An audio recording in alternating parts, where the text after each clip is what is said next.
This video is mainly going over practice problems for PS15, which is fractional lengths and volume. So watch this video if you need help on practice problems / for the lesson. So our learning target is I can use division and multiplication to solve problems involving fractional lengths. So we're going to start with this warm-up. So this warm-up I'm going to blow up a little bigger. It says how many cubes with an edge length of 1 inch fill this box? So edge length of 1 inch, that means that's another word of asking what is the volume? Okay. So what we do to just find out how many, what the volume is length times width times height. So we take all three of those numbers and we multiply them. And it doesn't matter the order you multiply them, you can multiply them in any order. So so the volume is 4 times 10 times 3. Okay, 4 times 10 is 40. And then we're doing 40 times 3. So 4 times 3 is 12, and then I have a 0, so I add 1 0 in my answer. So 120. So the volume, we could say the volume is 120 inches cubed, or cubic inches. So that's the regular volume. Usually that's what it's going to ask if it asks how to solve one of these problems. Volume, you just do length times width times height. So you multiply the three numbers. Then question 2 is changing the sizes of the cubes. So it says if the cubes had an edge length of 2 inches, would you need more or fewer cubes to fill the box? So if I made the cubes 2 inches, meaning bigger cubes, if I have bigger cubes, I don't need as much of them to fill the box. So I'm going to say I would need fewer. Because if I have bigger cubes, I don't need as many to fill the same box or the same rectangular prism. Question 3. If the cubes had an edge length of 1/2 inch, would you need more or fewer cubes? So 1/2 inch means the cubes get smaller. They're really small. So I need a lot of small cubes to fit inside the box. So I would say, oh, I need more. Okay, so I need more if I make the cubes smaller. I need less or fewer if I make the cubes bigger, because then I don't need as many. So that's the idea of this lesson. So going on to practice problems. Practice problems. I'm going to just do it right on the assignment. So practice problems, starting with question 1. Oops, if I could zoom in.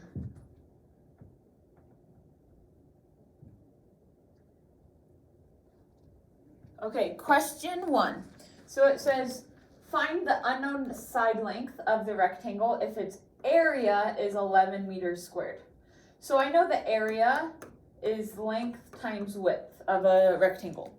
So if it tells me its area, we know the area is 11 equals the length, which is 3 2/3, equals 3 2/3 times something. And this is what I'm trying to find. Times something. Okay, so I need to rewrite this as a division problem to find out what that something is. So I'm going to take the area and I'm going to divide it by the side length, and then that will give me the other side length. Okay, so that's what we're going to do. 11, so take the area, divide it by the side length, and that tells me what the other side length is, or the question mark. So 11 I'm going to rewrite as 11 over 1 divided by, when we change to a mixed number to an improper fraction, we multiply and then we add. So 3 times 3 is 9, and 9 plus 2 is 11. So this is 11, and I keep the same denominator, thirds. So when I divide with fractions, I do keep, change, flip. So keep, change, flip. I'm going to look at my diagonals. I see both of these. I can divide by 11. So these become 1. 1 times 3 is 3. Over 1 times 1 is 1. 3 divided by 1 is 3. So the side length, and I could check my answer, 3 times 3 2/3 is 11. And that makes sense. So 3. And then when you explain, I could just show my work. Show work. Or show it on your paper. Okay. And then it says check your answer by multiplying it by the given side length. So you can check and make sure it's 3 times 3 2/3, 11, and yes it is. So that's question 1. Moving on to question 2. Question 2. A worker is tiling the floor of a rectangular room that is 12 feet by 15 feet.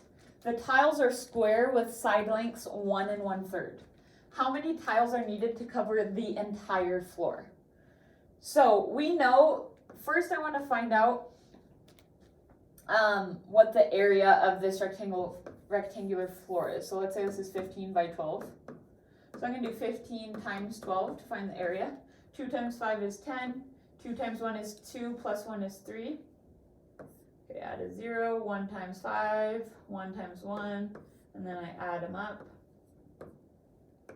So the area is 180 feet squared, okay? And that would be if it's 1 inch cubes. However, or 1 inch squares. However, it says we're trying to do tiles, little tiles inside that are 1 1/3 by 1 1/3. So I want to see what the area of that one tile is. So I'm going to do 1 1/3 times 1 1/3. Okay, so I do 3 times 1, which is 3, plus 1 is 4. So it's really 4/3 times 4/3, because these are the same. So I multiply 4 times 4 equals 16. 3 times 3 is 9. And I can't simplify, so 16/9 is the area of one of the, so 16/9 feet squared is the area of one of the one of the squares that I would want to tile it with, okay? So I need to see how many of those sizes fit inside my area, which is 180, okay? So I'm going to take my area, which is 180, and I'm going to divide it by the size of each of the tiles. So that's what I'm doing, taking the area of the big one and seeing how many of these guys can fit inside here. So I'm going to write 180 over 1, then I'm going to do keep, change, flip. So 180 over 1 times 9 over 16. Okay, before I start working on this, I'm going to see if I can simplify. So 180 and 16. I know right away, even if I don't know all the things, I'm going to divide each of these by 2, just to make my numbers a little smaller. So 16 divided by 2 is 8. 180 divided by 2. I know 18 divided by 2 is 9, so 180 divided by 2 is 90. Okay? And let's see if we can multiply this. So 90 times 9. I know I can do that. 9 times 9 is 81. So 90 times 9 is 810. And then 1 times 8 is 8. So 810 eighths is correct. 810 eighths is correct. And then you can obviously see if you can simplify. Okay.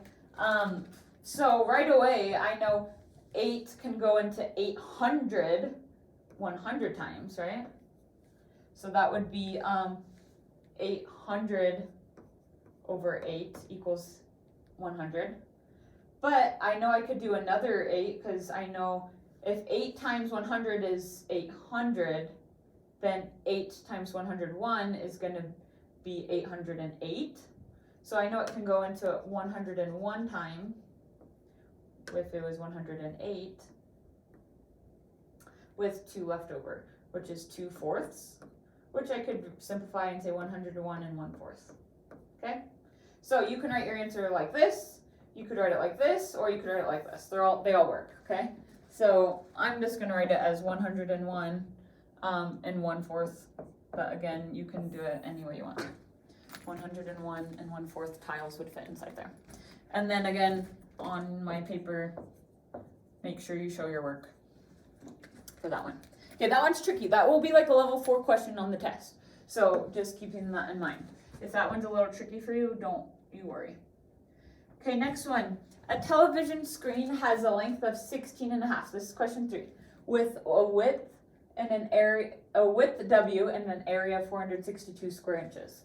Select all the equations that represent the relationship of the side length and the area of the television.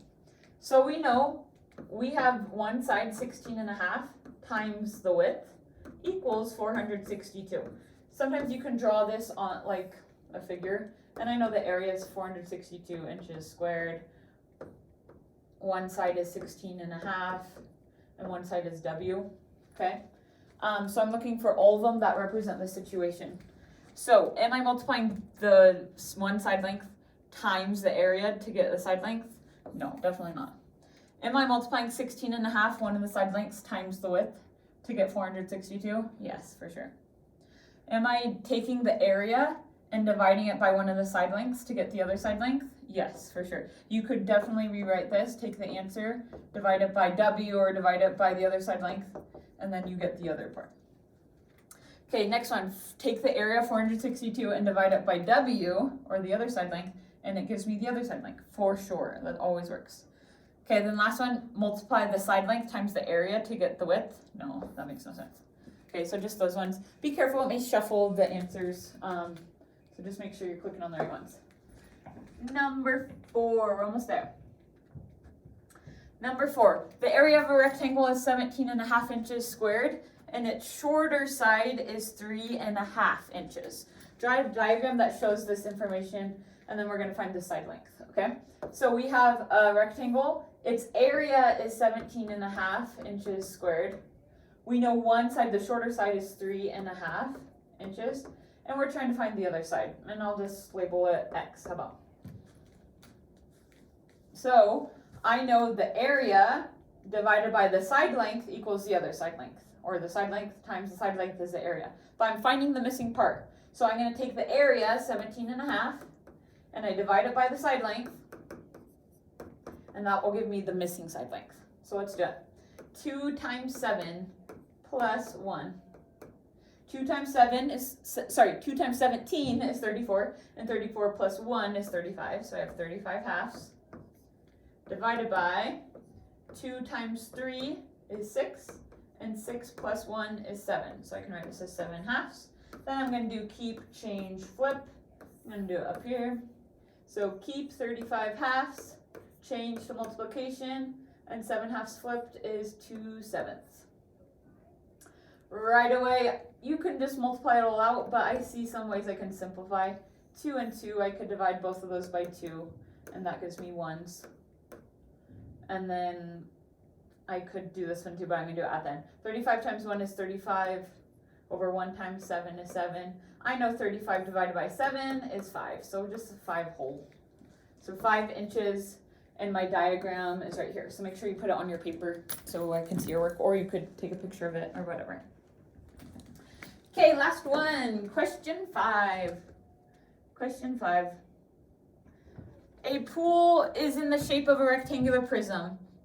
A pool in the shape of a rectangular prism is being filled with water. The length and width of the pool is 24 feet and 15 feet. If the height of the water in the pool is 1 1/3 feet, what is the volume? So remember, volume is length times width times height.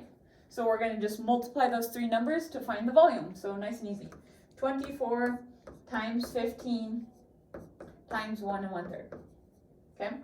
So let's start by just doing 24 times 15. 24 times 15. 5 times 4 is 20. 5 times 2 is 10. Plus 2 is 12. That is 0. 1 times 4. 1 times 2. And then add her up. So these multiply and get 360. And then I'm multiplying that by this mixed number, which I'm going to change into an improper fraction. 3 times 1 is 3. 3 plus 1 is 4. So times 4, and then my denominator is 3. I know my denominator for 360 would be 1 if I'm writing it as a fraction. Okay? So I'm going to multiply it out. 360 times 4/3. Right away, I'm going to simplify because I don't want to have such big numbers. I know 36, if I divide them both by 3, I know 3 divided by 3 is 1, right? So I'm going to divide this one by 3. I know 36 divided by 3 is 12. So 360 divided by 3 would be 120. So that makes the numbers a little bit smaller. So now I can multiply 120 times 4. So let's count by 12, 12, 24, 36, 48. Okay, but then there's a 0, so it's 480. 1 times 1 is 1. 480 divided by 1 is 480. So my volume should be 480 cubic feet. Okay, so make sure you have that. You submitted. I am probably going to disable question 6, so you are welcome to try it on your own. Make sure you do mastery check and get all your work done for this class. IXO bingo, all the things. Thank you.